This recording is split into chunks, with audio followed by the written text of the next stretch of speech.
Royal Victoria Hospital, Belfast, April 3, 1994. At 02:20 hours, an ambulance backs up to the emergency doors like it's done 1,000 times. Two paramedics step out in perfect Northern Ireland ambulance service uniforms, calm voices, clipboards ready. But the paperwork they carry, stamped under a file tag marked Nightingale 7, doesn't come from the hospital at all. Inside, Provisional IRA Operations Chief Sean O'Malley lies sedated after a bomb detonates too soon. If the transfer is real, he lives.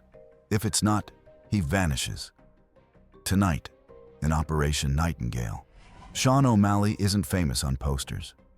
His name gets whispered in safe houses, passed between men who know better than to write things down. Born in West Belfast in 1963, he grew up in a city that taught violence as a second language. Raids came before breakfast. Informers disappeared. Funerals became political theater. But one moment shaped him more than the rest. 1982. At 19 years old, O'Malley participated in an operation that should have been textbook. An arms cache needed moving from Andersonstown to Ardoyne. Simple logistics. 3 cars, 4 men, compartmentalized knowledge. Except one man talked to another. That man talked to a third. Within 48 hours, British Army patrols had the route mapped. 5 arrests followed. 2 men went to prison for 8 years.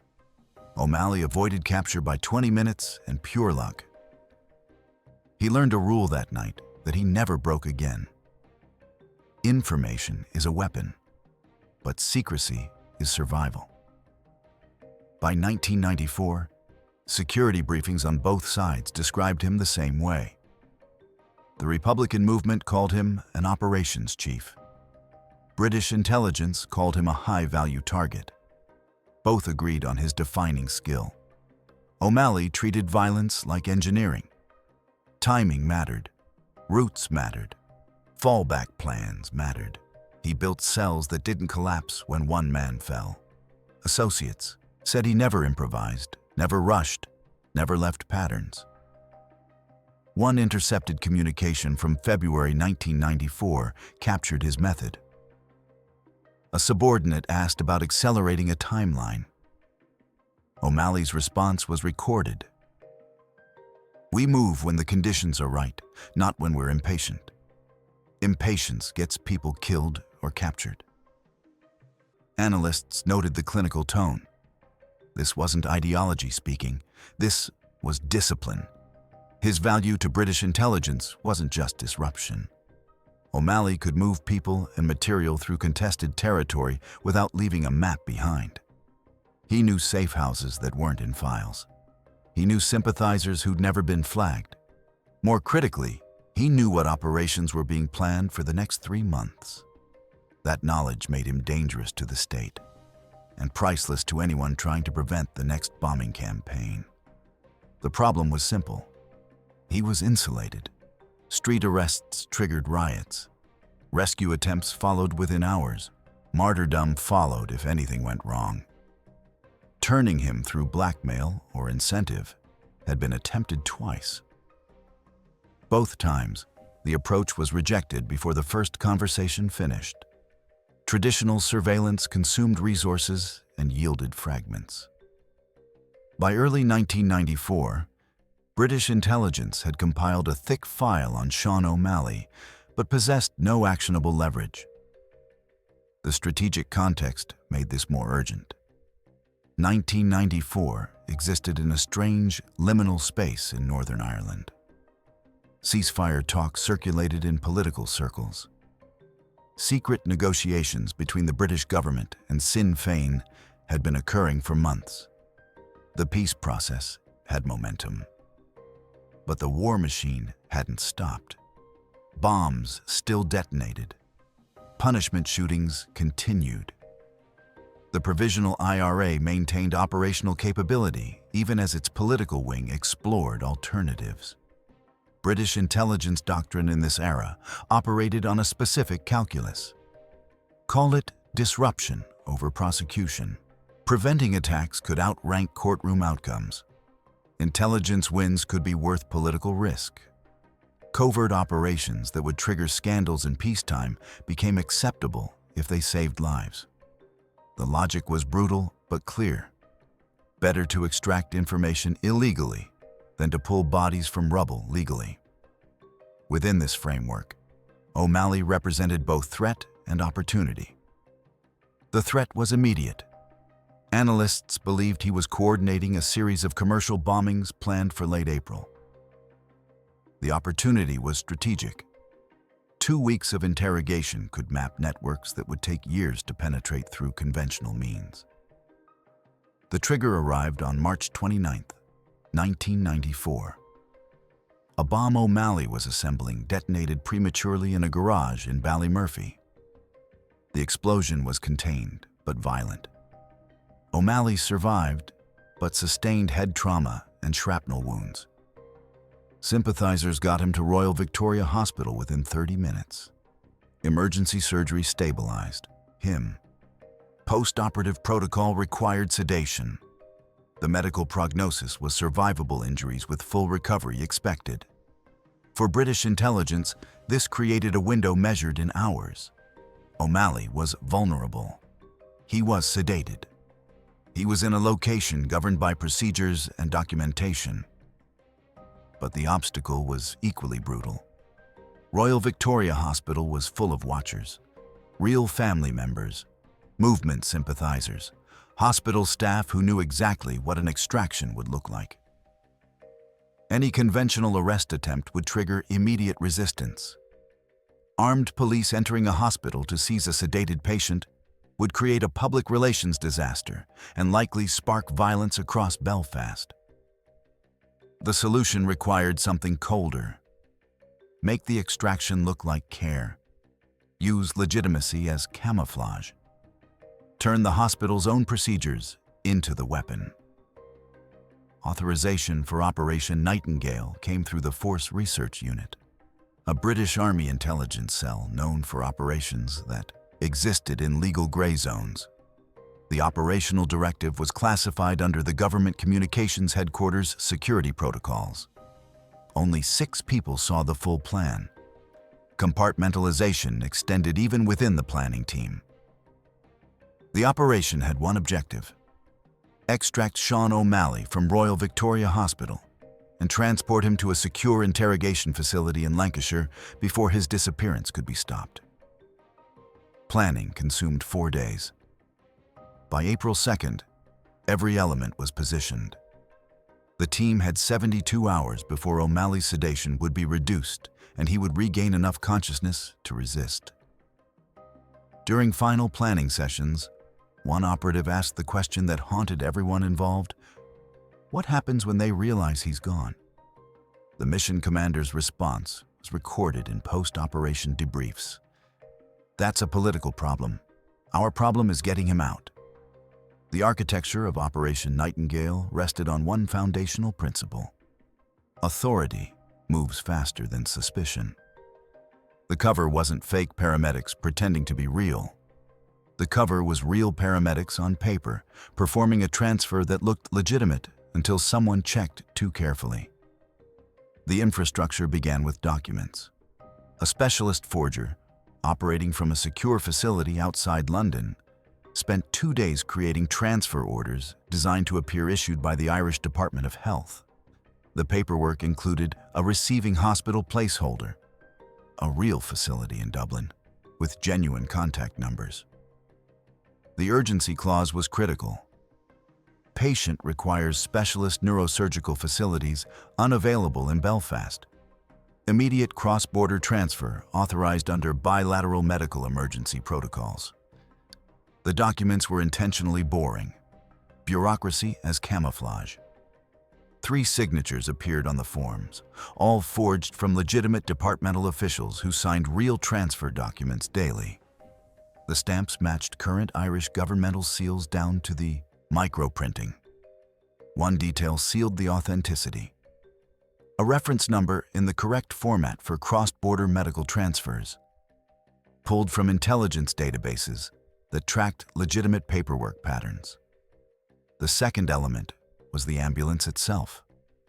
A genuine Northern Ireland ambulance service vehicle had been acquired 3 months earlier through a front company. The acquisition was legal. The vehicle's registration appeared in official databases. Its markings matched service standards exactly. Internal modifications were surgical. Oxygen rig, standard cardiac monitors, sealed pharmaceutical box. Beneath a folded blanket on the lower storage shelf, a secondary restraint kit waited. Soft cuffs designed to look like medical immobilization equipment, fast-acting sedatives in unlabeled syringes. The route plan included 2 critical timing gates. The first, hospital departure during the shift-thin hours between 0200 and 0300, when staffing levels dropped and decision-making chains elongated. The second, handoff to a secure transport corridor after leaving Belfast's city centre. The primary route ran south through Lisburn, then east toward a rural junction where a second vehicle would be waiting. The secondary route, if compromise occurred, headed west toward Derry with multiple break-off points. Communication systems relied on minimalism. No radios that could be intercepted. No mobile phones that could be traced. The operational tag Nightingale 7 provided consistency in hand signals and written notes without speaking the target's name. Each operative carried a single code phrase. Package secure meant O'Malley was loaded. Route clear meant no immediate pursuit. Protocol abort meant extraction failed and scatter procedures initiated. The team structure consisted of 6 operatives organized in 3 functional pairs. Pair A, designated FACE team, included the lead paramedic and driver. Both were former military medical personnel with genuine emergency care training. Their function was dominance. Control the conversation, control the corridor, control the narrative. If questions arose, they answered first and definitively. Pair B, designated medical control, stayed physically closest to the gurney at all times. One operative kept hands on the gurney rails throughout the extraction. The second managed the IV line and sedation monitoring. Their training emphasized protective positioning. Their bodies created a barrier between the patient and anyone approaching. Pair C, designated perimeter and contingency, operated as shadows. One remained outside the hospital near the ambulance. One trailed the gurney team at a distance, watching for sympathizers moving too fast or family members showing recognition. Both carried concealed weapons, a violation of hospital rules and a calculated risk. The mission assessment concluded that if firearms became necessary, the operation had already failed catastrophically. 2 days before execution, the team conducted a full rehearsal in a decommissioned hospital facility in Hampshire. The timing was mapped to the second. From initial contact at the nursing station to gurney loaded in the ambulance, 7 minutes maximum. Any longer and the window closed. During the rehearsal, one complication emerged that changed the plan. The lead paramedic discovered that moving too quickly triggered suspicion. Urgency was necessary, but panic was fatal. The adjustment was subtle. Walk with purpose, not speed. Speak firmly, not frantically. Convey that this is urgent, routine, and already approved. On April 2nd, at 2100 hours, the final briefing occurred in a safe house in Holywood, 8 miles from Belfast city centre. The mission commander reviewed contingencies. If hospital security challenged the transfer, Pair A would defer to paperwork and procedure. Contact the department if there's a problem, but the patient needs to move now.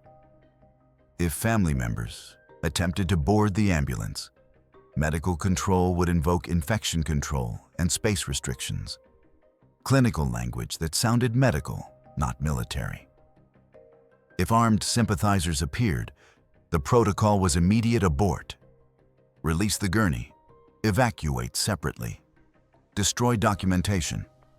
One operative, the driver designated Nightingale 3 in mission logs, experienced what post-operation psychological assessments later called pre-mission doubt. During the briefing, he asked, "What if he wakes up halfway there?"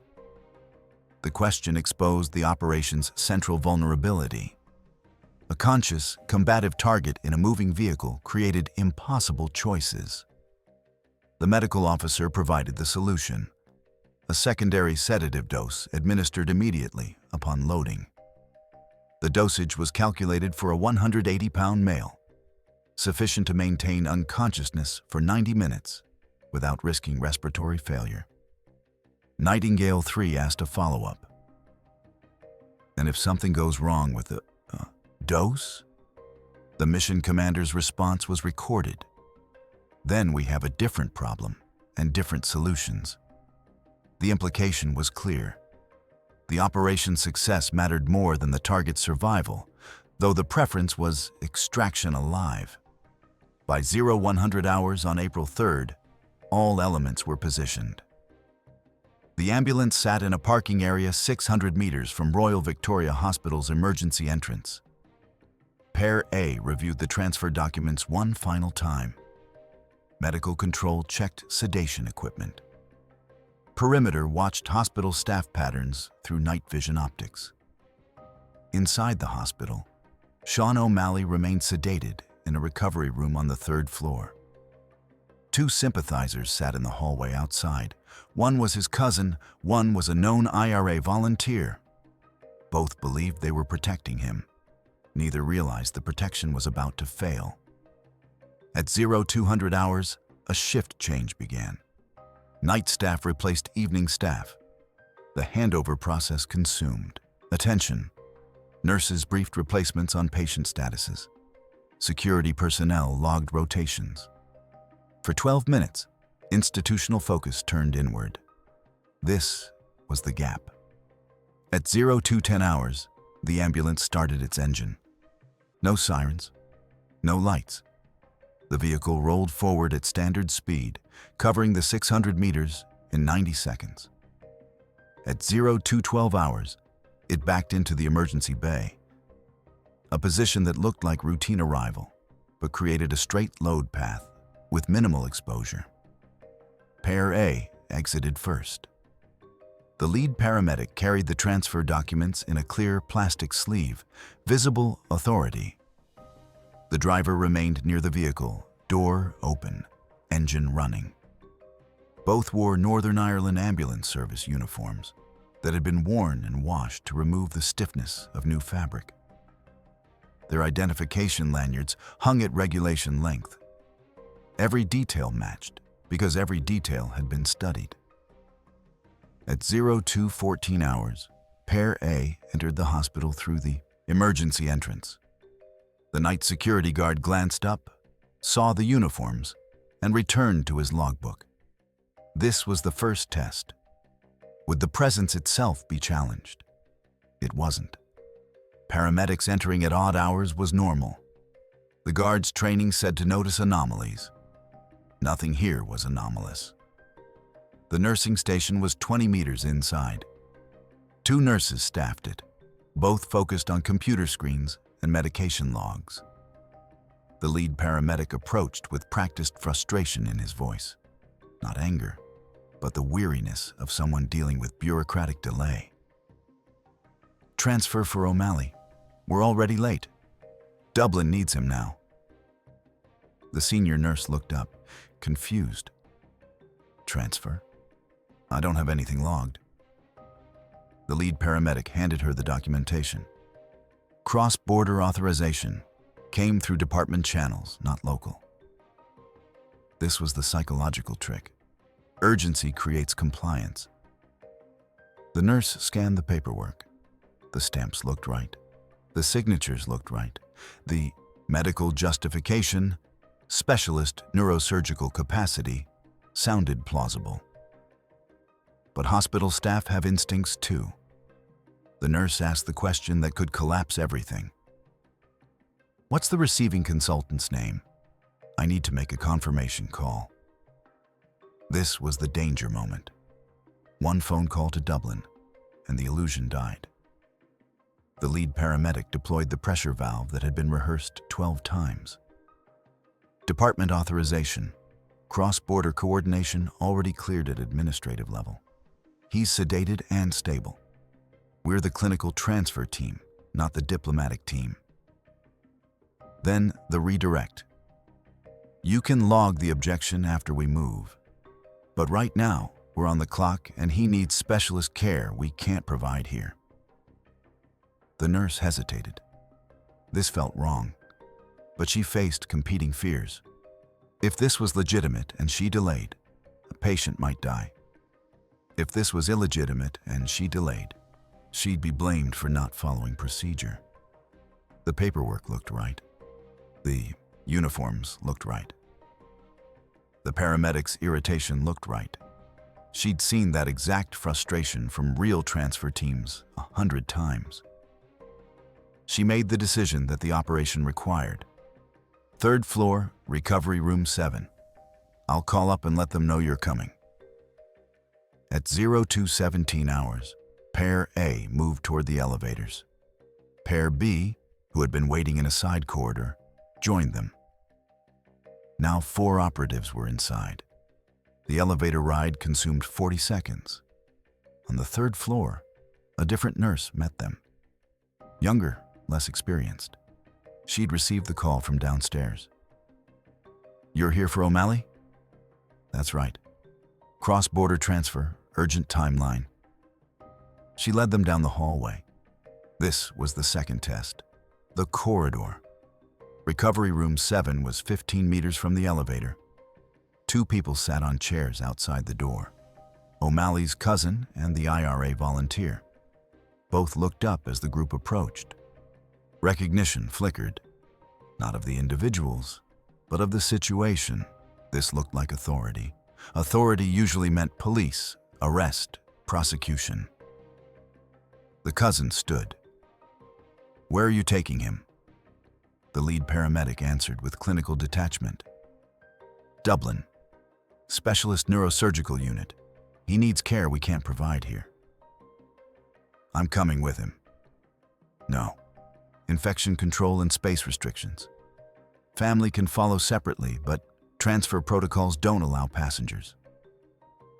The IRA volunteer stood now too, positioning himself between the door and the paramedics. This was the moment where violence could erupt. 4 operatives, 2 sympathizers, hospital staff nearby. The lead paramedic made no threatening moves. Instead, he pulled out the transfer documentation again. "This is a medical transfer under department authorization. If you want to challenge it, contact the Irish Department of Health. But right now, we're moving him, because delay creates risk." The volunteer looked at the paperwork. He couldn't read bureaucratic jargon well enough to spot forgeries.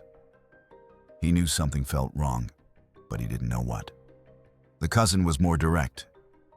"I don't trust this."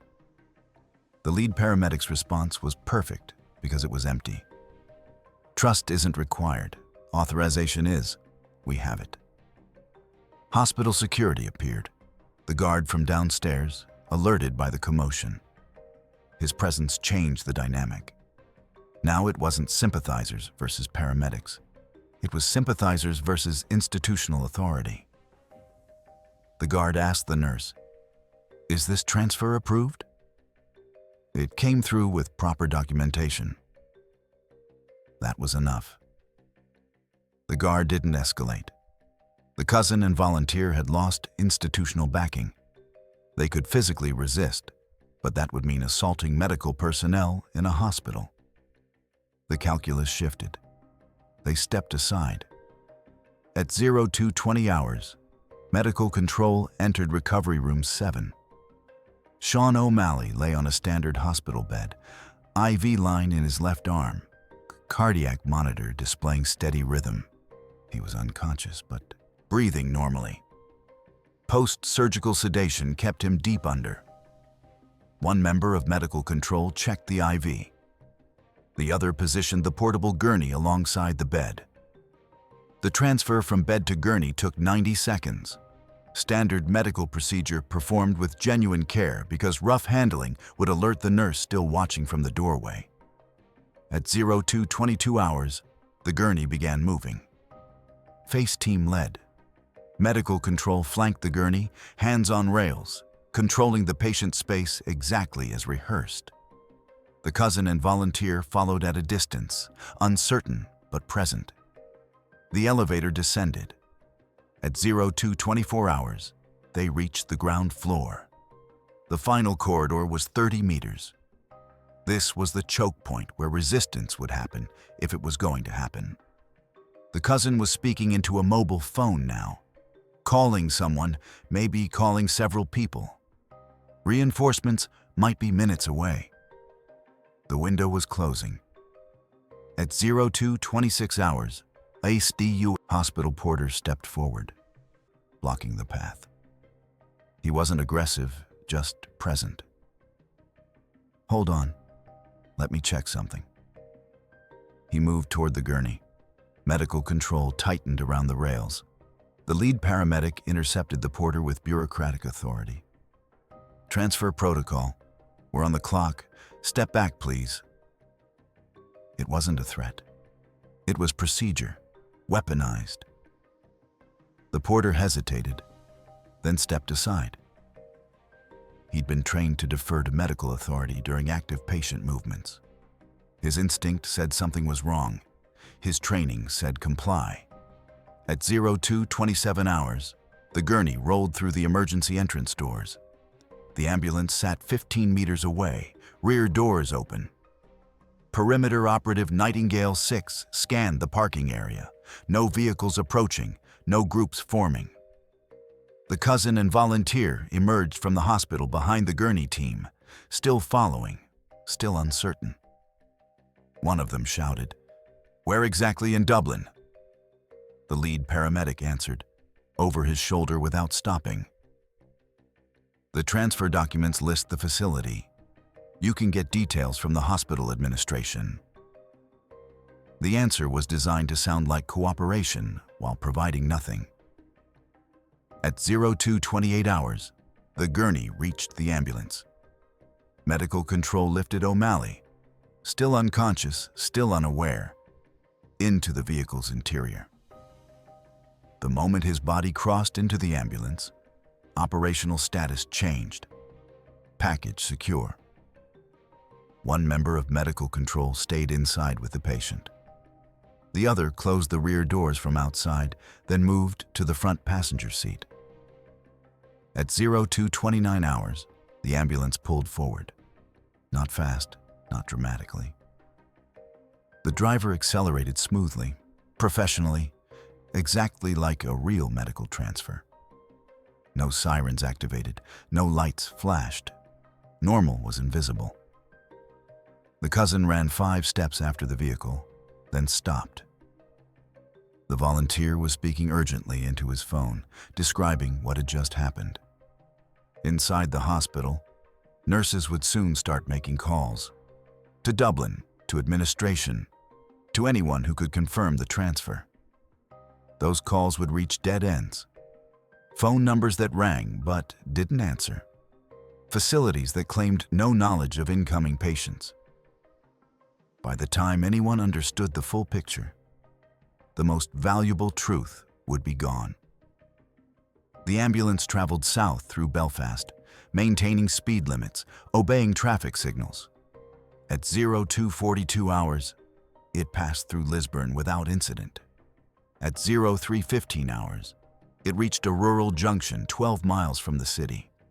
A dark-colored van sat parked on a side road, perimeter operative Nightingale 6, who had left the hospital separately 30 seconds after the ambulance, now waited in the secondary transport vehicle.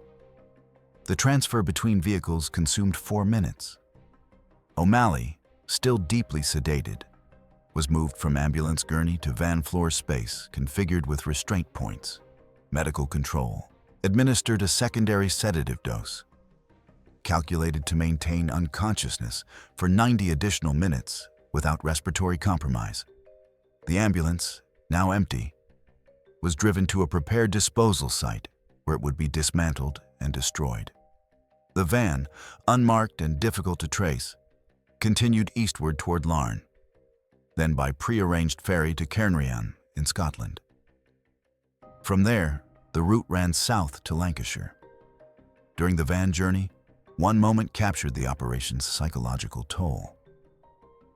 The medical officer monitoring O'Malley's vital signs noted in his operational journal, recovered years later through Freedom of Information requests.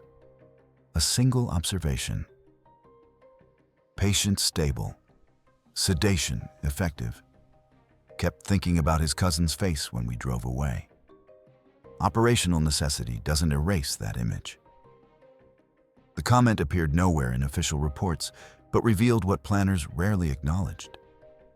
Effective operations still carry human cost for those who execute them. Sean O'Malley remained unconscious until approximately 0600 hours, by which time he was 200 miles from Belfast in a secure facility that didn't appear on any map.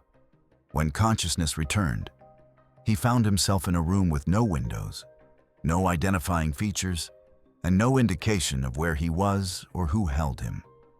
Interrogation began within the hour. Discovery didn't arrive with alarms or dramatic confrontations.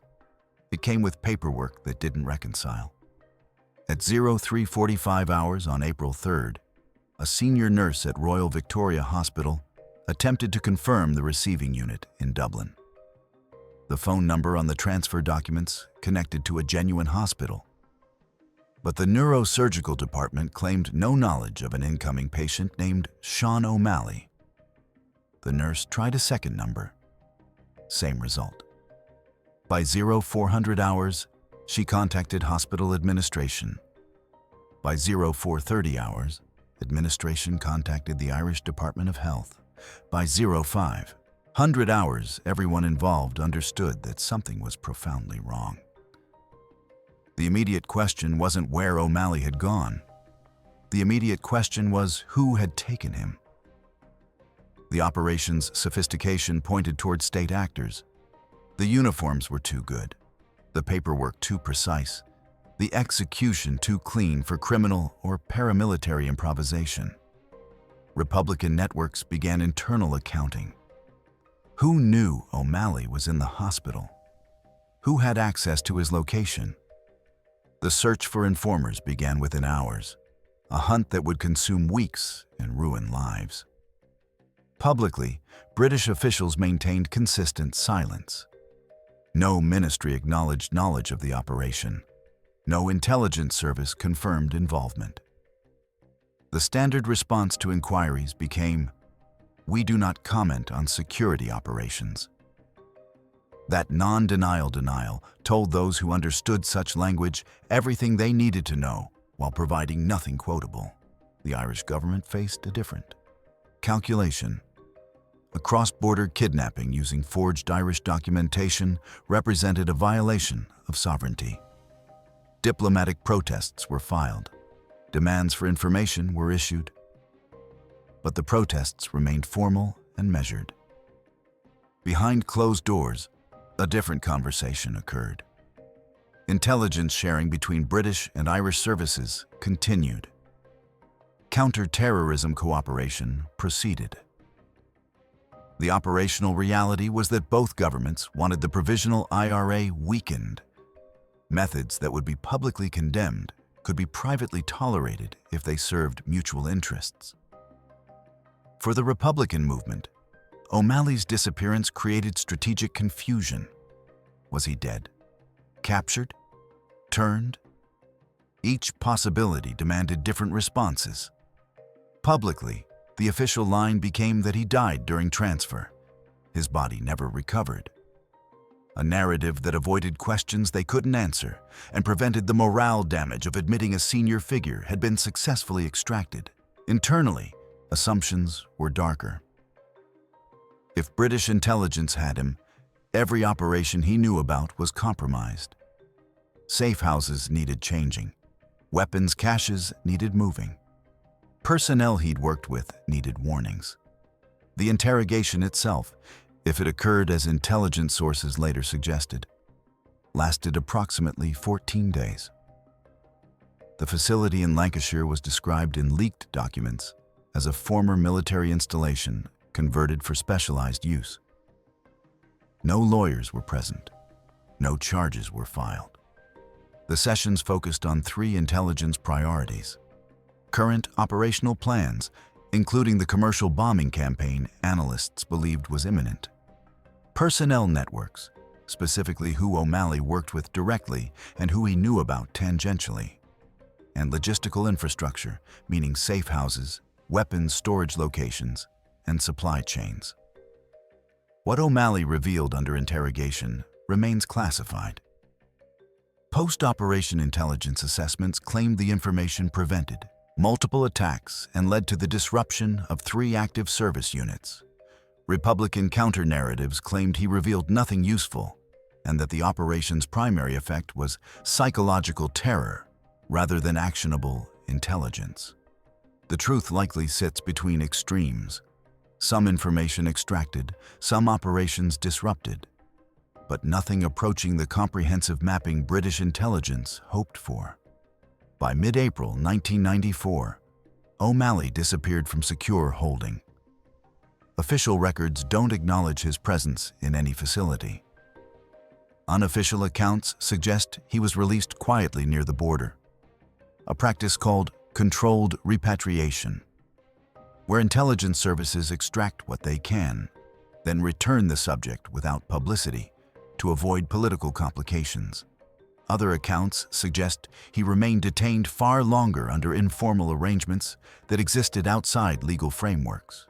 One unverified claim places him in a Belfast hospital in late April with no memory of the previous 3 weeks, a gap attributed to head trauma from the initial bomb blast rather than interrogation drugs. What can be stated with certainty is strategic outcome. In the months following April 1994, Provisional IRA operational tempo in Belfast decreased. The commercial bombing campaign that intelligence assessed as imminent never materialized. Whether this resulted from O'Malley's extraction, from separate factors in the evolving peace process, or from operational caution within the movement itself remains debated.